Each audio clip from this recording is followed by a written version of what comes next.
Hello everyone, in this video we will learn how to calculate the factorial of any number. First of all, let's understand what factorial is. Whenever we talk about the factorial will be the multiplication of that number from the number till 1. Since if we have to calculate the factorial of 5, it will be the multiplication from 5 to sorry, from 5 to 1. It will be the multiplication of all number from 5 to 1, that is 5 4 3 2 1.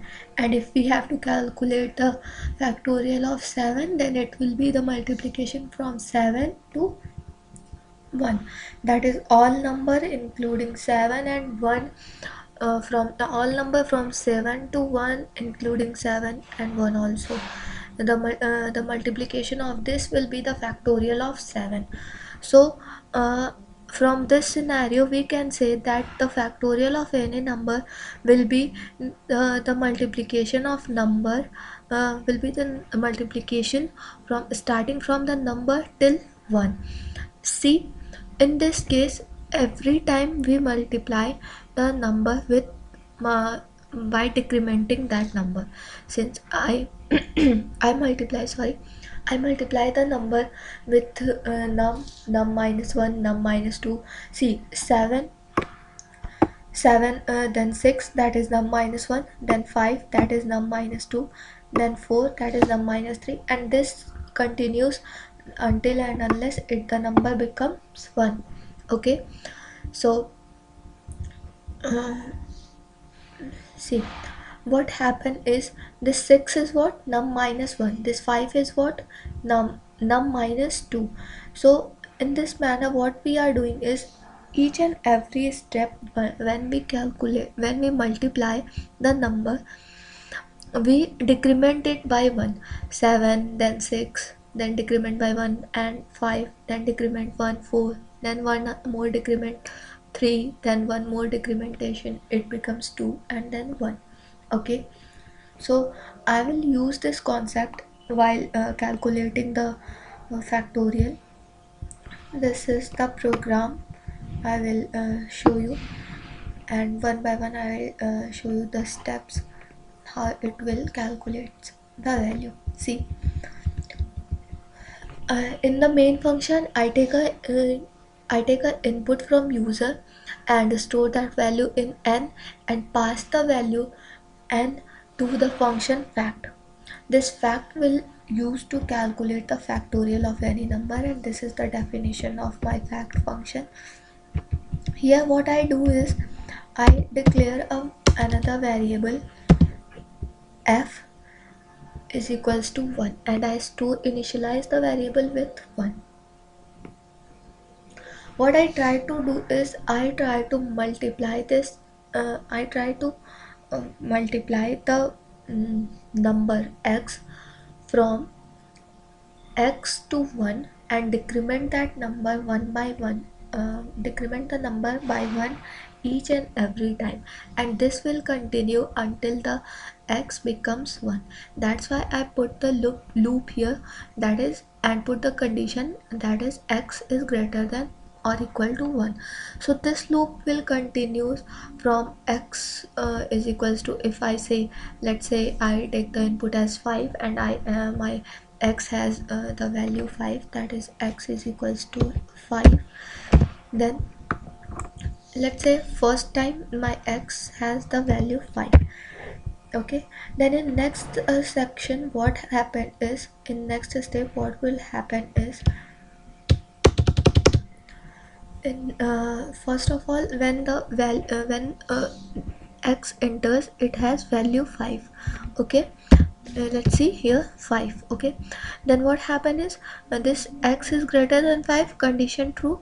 What happened is f has value 1 and x has 5, f has value 1 first time. Okay, it control enters into loop and it shows that in second step that x is equals to 5 and it is multiplied by, what happen is f is equals to f, that is 1 into 5. Okay, 1 into 5, and then in next line where x minus minus I write, it will decrement and x becomes 4. Okay, so what the value of f is, f will become 5. Now f has the value 5.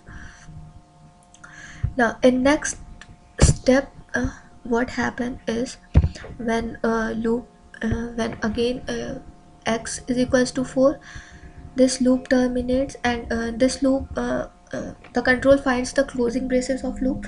It will come to the condition again, and it will see that x is equals to 4, which is greater than 1 obviously. Then again control enters into the loop, and it sees that f is equals to what, f is equals to, I have 5 now. Okay, so it will become f is equals to 5 into x, and x is what, 4. So this will become what, 20. Okay, now my f has 20, and since x decremented by 1, so x becomes 3. Okay, in the next step, the fourth step, when control finds that here is closing braces, it again comes to the condition, and it sees that x is greater than 1 because x has the value 3, so it is greater than 1. Then in this case, what happened is f, this line execute, and it will shows what my f has. My f has 5 into 4. Now it will multiplied 3 also, that is x. So x has 3, this will become 60. Okay, and x will decremented by 1, so x becomes what, x becomes 2. Okay, then again the control encounters with closing braces of while loop. It comes to the condition again, and it finds that yes, condition gets true because x is equals to 2 and it is greater than 1. Then it will execute the body part, and now my f is equals to, f becomes what is 5, 4, 3 is already in f, so 5 multiplied by 4 multiplied by 3 is already in f. And now the value of x also get multiplied here, and what x is have the value 2, so it is also get multiplied, and now the x decremented to x is equals to 1. So this is x becomes, now compiler again encounter with closing braces. It comes to the loop condition and checks that yes, the condition satisfied, so it again executed the body part, and now our f becomes, f is equals to, f has already what, 5, 4, 3 and 2, so it becomes 5, 5 multiplied by 4 multiplied by 3 multiplied by 2, and now the x, this is all what f already have, so this is f, and now multiplied by x, so x has value 1, so 1 get multiplied, and when we decrement the x, x becomes, x is equals to 0. Again the control encounters with closing braces. It comes to the condition, loop condition, and it will say that condition fails, that is x is equals to 0 and it is not greater than 1. So the loop terminates, and it will print the value of f, that is 120. Okay, so this is how this function executes, and this is how we calculate the factorial. I hope this will help you to understand the program of factorial, and this program tells how to calculate the factorial of any value without using recursion. You can also calculate the value with using recursion, and I will tell you about that in my next video.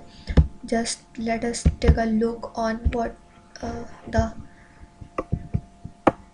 output of this program is. First remove these all because this is for the understanding only, and then I will show you the output of this program.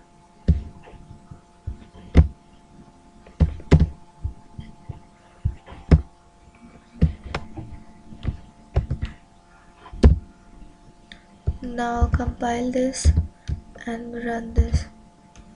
Enter the value, enter 5, and you will have 120. This is what how I told you how it calculates the factorial.